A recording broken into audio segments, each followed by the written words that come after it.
और ये पहली बड़ी खबर से आपको शुरुआत करते हैं बुलेटिन की। आहोटो कुलगाम में इनकाउंटर हुआ है। 2 मिलिटेंटों के छुपे होने की इतला है। सिक्योरिटी फोर्सेस ने इलाके को मुहासरे में लिया और सिक्योरिटी फोर्सेस और मिलिटेंटों के दरमियान गोलियों का तबादला शुरू हुआ है। एक मिलिटेंट को सिक्योरिटी फोर्सेस ने मार गिराया है। जैश ए मोहम्मद तंजीम के 2 मकामी मिलिटेंटों की मौजूदगी की खबर है और एडीजीपी कश्मीर मजीद तफसीलात का इंतजार है। आपको बता दें, आहोटो कुलगाम में एनकाउंटर 2 मिलिटेंटों के छुपे होने की इतला है। सिक्योरिटी फोर्सेस ने इलाके को अपने मुहासरे में लिया है और सिक्योरिटी फोर्सेस और मिलिटेंटों के दरमियान गोलियों का तबादला शुरू हुआ है। एक मिलिटेंट को सिक्योरिटी फोर्सेस ने मार गिराया है और जैश ए मोहम्मद तंजीम के 2 मकामी मिलिटेंटों की मौजूदगी की खबर है एडीजीपी के हवाले से ही। तो एडीजीपी कश्मीर ने कहा कि 2 मकामी मिलिटेंटों की मौजूदगी की उन्होंने इतला दी और मजीद तफसीलात का इंतजार है।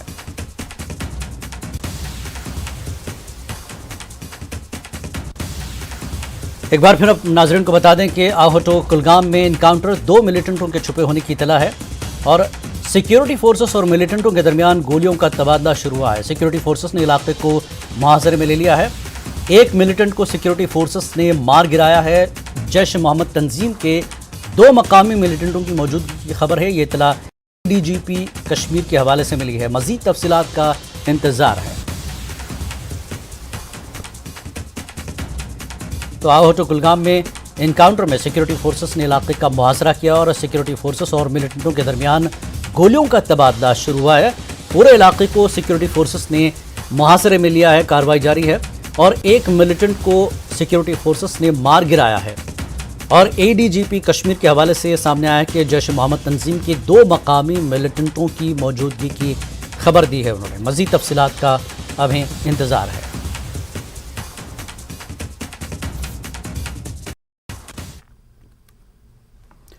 और आगे बढ़ेंगे। भटपुरा कुलगाम में हुए ऑपरेशन के बारे में फौज ने मीडिया नुमाइंदों को जानकारी फराहम की। Commander 2 sector brigadier as Pandher ने इनकाउंटर के हवाले से ब्रीफिंग दी। उन्होंने कहा कि ऑपरेशन के दौरान एक फौजी अफसर समेत 2 मकामी अफराद जख्मी हुए हैं। एनकाउंटर के दौरान एक गैर मुल्की मिलिटेंट को मार गिराया गया है। महलूक मिलिटेंट का ताल्लुक जैश ए मोहम्मद से है। जख्मी अफराद को फौज ने रेस्क्यू करके अस्पताल मुंतकिल कर दिया, जहां उनकी हालत मुस्तहकम बताई जा रही है। वहीं एसडीपीओ ने मीडिया को बताया कि कुलगाम पुलिस ने गुज़श्ता साल 10 गैर मुल्कियों समेत तकरीबन 50 मकामी मिलिटेंटों को हलाक किया है। As you are all aware that we carried out a very precise and surgical operation last evening in Kulgam district in village Wells Bhatpura, leading to neutralization of a Pakistani terrorist who was from proscribed terrorist Tanzim from Jaish e Mohammed. Now, in this context, I will just tell you about the critical aspects of this operation carried out last evening, which resulted in elimination of this terrorist. We have been receiving inputs about presence of terrorists in this general area, not only this village but the villages around for last few days. And yesterday in the afternoon we received specific human intelligence from Jammu and Kashmir police and regarding presence of one unidentified terrorist in village Wells Bhatpura. Immediately while this process was on, our local civilians were moving to the safer areas. This terrorist moved out from the area where he was hiding and he fired indiscriminately towards the civilian, and you are aware that they have no love lost for safety and security of our civilian brothers and sisters. Compliment करूंगा सबसे ज्यादा army, police और CRPF के बाद जो local population है हमारी उस एरिया की, जिन्होंने पूरी कॉपरेशन हमारी एक्सटेंड करी इस ऑपरेशन को स्विफ्टली कंडक्ट करने में। कुलगाम पुलिस, आर्मी और सीआरपीएफ के दौरान जो बीच में जो सिनर्जी है वो काफी अच्छी है और काफी स्विफ्ट और क्लीन ऑपरेशंस हो रहे हैं। और इन्हीं एफर्ट्स का नतीजा है कि पिछले 1 साल के दौरान तकरीबन 50 के करीब आतंकवादी जो है कुलगाम जिला में मार गिराए गए हैं। इन 50 आतंकवादियों में से तकरीबन 10 जो है फॉरेन टेररिस्ट भी थे और ये बहुत ही बड़ी बधाई की बात है हमारी फोर्सेस के लिए कि जितने भी हमारे ऑपरेशन हैं सारे बिल्कुल क्लीन और स्विफ्ट तरीके से हो। आर्टिकल 370 की मनसूखी के ताल्लुक से अमेरिका दौरे के दौरान किए गए एक सवाल के जवाब में वज़ीर ख़ारजा एस जयशंकर ने कहा कि आइन में ये आर्जी तजवीज़ थी और इस आर्जी तजवीज़ को ख़त्म कर दिया गया। उन्होंने मज़ीद कहा कि यह अक्सरियती अमल होना चाहिए था। उन्होंने पूछा कि अब मुझे बताइए कि कश्मीर में जो कुछ हो रहा था वो अक्सरियती नहीं था। तनकीद करने वालों पर तंज करते हुए वज़ीर ख़ारजा ने कहा कि अगर आपकी सोच उस मकाम पर पहुंच गई है जहां हम इंटरनेट खदमात बंद किए जाने के फैसले को इंसानी जानों के ज़्यादा ख़तरनाक तस्वुर करें तो इस बारे में मैं क्या कह सकता हूं। उन्होंने कहा कि इस मामले पर सियासत करने और लोगों को गुमराह करने की कोशिश की जा रही है।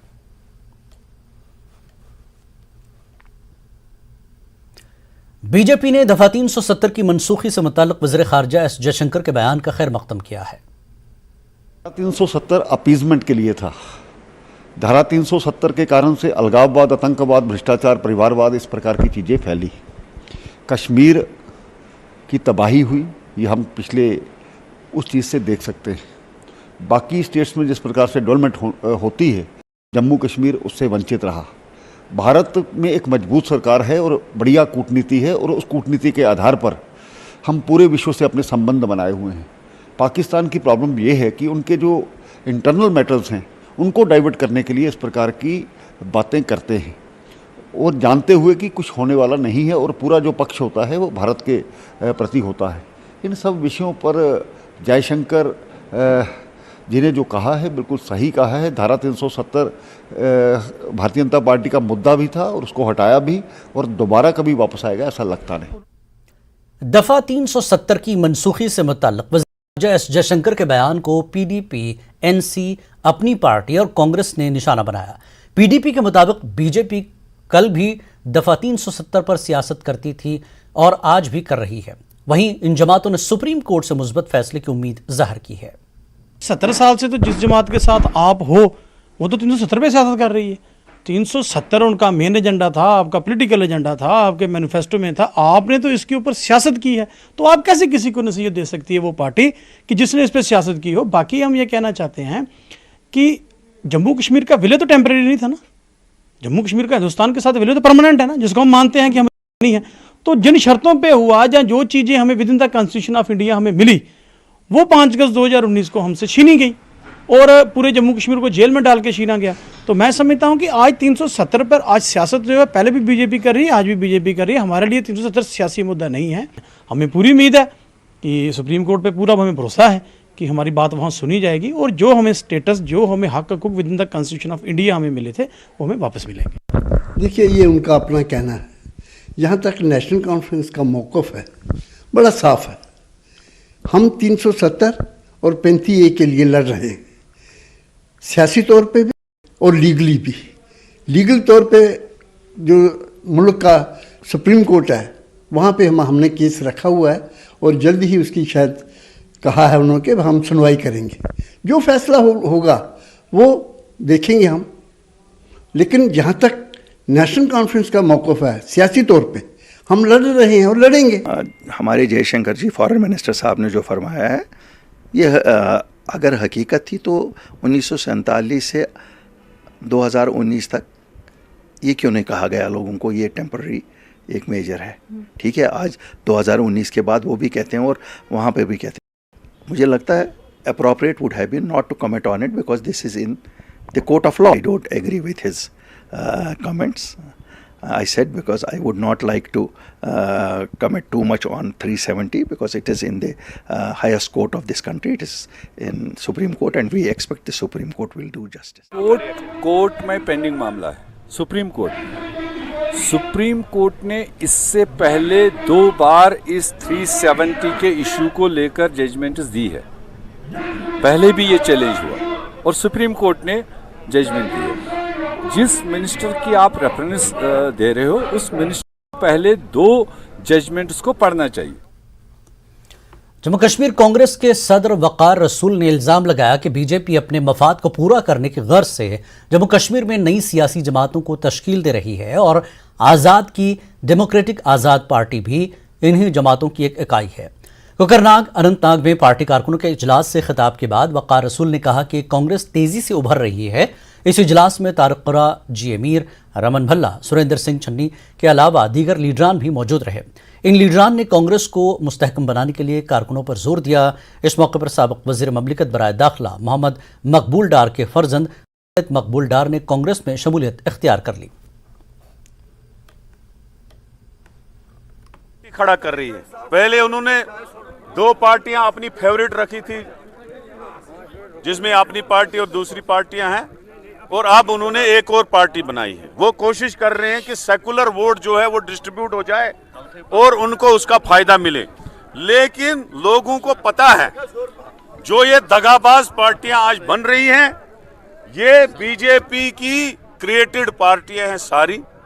मैंने परसों डिक्शनरी में एक लफ्ज खोला था कि आज़ाद साहब की मीटिंग में उसी कहा कि इलेक्शन नज़दीक नहीं है, इलेक्शन हम आगे भी ले सकते हैं। मुझे लगता है कहीं ना कहीं बीजेपी इस पार्टी का वेट कर रही थी कि ये कब पार्टी बनाएंगे, उसके बाद हम चुनाव करेंगे। आज़ाद साहब को उसकी पार्टी मुबारक, लेकिन मैं यकीन से कहूँगा, यकीन से क्या, मुझे पता भी है कि वो पार्टी भी कहीं ना कहीं बीजेपी से इंटरनली जुड़ी है। लेकिन आपको कोई भी आदमी ये नहीं कहेगा कि मैं बीजेपी के साथ हूं, क्योंकि उसको बीजेपी फिर उसको बहुत बड़ा जीरो मिलेगा। खबरों का सिलसिला जारी रहेगा एक ब्रेक के बाद।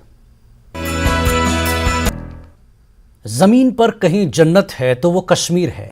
लोग जमीन पर मौजूद जन्नत के दिलकश नज़ारों से लुत्फानंदोज होने के लिए वादी कश्मीर आते हैं।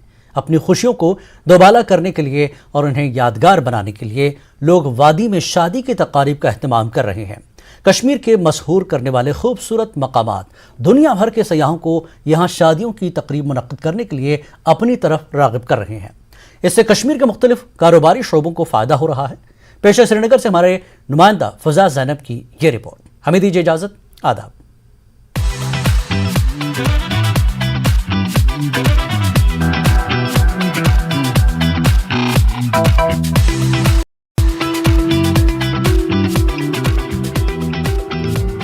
कश्मीर की दिलकश खूबसूरती दुनिया भर के सयाहों को अपनी तरफ मुतवज्जे करने में कभी नाकाम नहीं होती।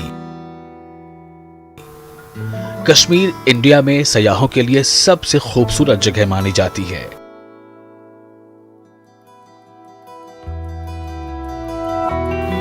अब कश्मीर में डेस्टिनेशन वेडिंग प्लान करना एक ट्रेंड हो गया है और अब हर कोई कश्मीर में कुदरती खूबसूरती, मौसम और पुरसुकून माहौल की वजह से डेस्टिनेशन वेडिंग करना चाहता है। इससे वेडिंग प्लानर्स के साथ साथ दीगर शोबों से ताल्लुक रखने वाले अफराद जैसे ट्रांसपोर्टर्स, इवेंट मैनेजर्स, होटलर्स, मजदूर, कारपेंटर, मेकअप आर्टिस्ट, डिजाइनर्स, मौसीकार, शिकारा वाले और फूल फरोश को भी फायदा होता है। This was 6 destination wedding of this year. ये वेडिंग है, इस वेडिंग में यहाँ और बाहर के कम से कम 300 लोग इन्वॉल्व हैं, चाहे वो प्रोडक्शन में है, डिज़ाइनिंग में है, florist. It's not only we wedding planners, hoteliers gets the business from this, transporters gets the business from this. इन जो फिर अपने हैंडीक्राफ्ट्स वाले हैं, शिकारा वाले हैं, बोट वाले हैं, क्योंकि जब यहाँ पे डेस्टिनेशन वेडिंग के लिए कोई गेस्ट आता है वो फिर होटल में ही नहीं रहता, वो घूमने भी जाता है। हिंदुस्तान में शादियों के लिए उदयपुर, जयपुर, केरल, गोवा, अंडमान निकोबार बेहतरीन मकामात माने जाते हैं, लेकिन अब कश्मीर वेडिंग डेस्टिनेशन के तौर पर उभर रहा है और ये सयाहत को फरोग देने का भी बेहतरीन जरिया है। वेडिंग प्लानर्स के मुताबिक अगर Kashmir full fledged wedding destination बन जाता है तो वादी के कुदरती हुस्न और बेहतरीन मौसम की वजह से कश्मीर शुमाली हिंद के तमाम शादी मरकज होगा। कश्मीर जैसी सुंदर जगह तो पूरे हिंदुस्तान में कहीं है नहीं, तो उस हिसाब से अगर ये वेडिंग डेस्टिनेशन बन जाए तो आई थिंक सारी नॉर्थ इंडिया की सारी शादियां यहीं शिफ्ट हो जाएंगी। आपके पास मतलब एक वीकेंड फ्री नहीं मिलेगा, लोगों को शादी से फुर्सत नहीं मिलेगी इधर, बिकॉज सब चाहते हैं कि एक नई डेस्टिनेशन मिले। राजस्थान से सब थक चुके हैं और उधर गर्मी है, यहाँ पे हर टाइम अच्छा मौसम है, खुली ग्रीनरी है, पहाड़ है, पानी है, कहाँ मिलता है सब कुछ एक साथ। कश्मीर में डेस्टिनेशन वेडिंग्स के बढ़ते हुए रुझान के साथ मुख्तलिफ कारोबारी शोबे बढ़ रहे हैं और बागबानों को भी फायदा हो रहा है। तो पैसा यहाँ खर्च हो रहा है वो तो इधर ही आ रहा है, वो तो फायदा ही होगा, क्योंकि यहाँ के कंट्रैक्टर इसमें बहुत सारे लगे हुए, इनका भी फायदा होता है, इनके साथ जो लेबर काम करे उनका भी फायदा हो रहा है, रोजगार तो मिलता ही है इससे, क्यों नहीं होना ही चाहिए। कश्मीर एक फेवरेट हॉलिडे स्पॉट के तौर पर उभर रहा है। खास तौर पर गर्मियों में आलमी मयार के वेडिंग प्लानर्स यहाँ 5 स्टार होटलों में शादियों की मंसूबाबंदी करने आ रहे हैं और इनका ख्याल है कि अगर हुकूमत इस सनत को फरोग देगी तो इंटरनेशनल प्लानर्स कश्मीर में शादियों के प्लान करेंगे। इनका कहना है कि यादगार शादियों के लिए कश्मीर से बेहतर माहौल, मौसम, खूबसूरती दीगर मकामात पर नहीं है। हम तो डेस्टिनेशन वेडिंग पूरे वर्ल्ड में करते हैं, पहली बार कश्मीर में कर रहे हैं और पहली बार हमें इतना सुंदर माहौल मिला है शादी करने का। अगर इस इंडस्ट्री को गवर्नमेंट पुश करेगी तो सारे के सारे वर्ल्ड के वेडिंग प्लानर्स भी यहाँ की शादी करेंगे। अभी तो हम श्रीनगर में हैं, पहलगाम है, गुलमर्ग है, इतनी चीज़ें हैं यहाँ पे करने के लिए। इससे बेटर जगह मेरे हिसाब से शादियों के लिए कोई है ही नहीं। वेडिंग प्लानर्स कश्मीर में शादियां करवा के शानदार तजुर्बे हासिल कर रहे हैं। कश्मीरी वेडिंग प्लानर्स हुकूमत से मुकम्मल ताउन के तलबगार हैं। इनका ख्याल है कि फिल्म इंडस्ट्री की तरह इस सनत को हुकूमत की मदद नहीं मिल रही है। वहाँ पे माउथ एडवर्टाइजमेंट जो होती है वो ज़्यादा स्ट्रांग होती है, वो वहाँ पे लोगों को बोलेंगे कि यहाँ पे क्या क्या हमें मिला, हाउ ब्यूटीफुल इट वाज। तो जितना उनको अच्छा लगेगा उतना वो ज़्यादा बिजनेस ले आएंगे। मैं रिक्वेस्ट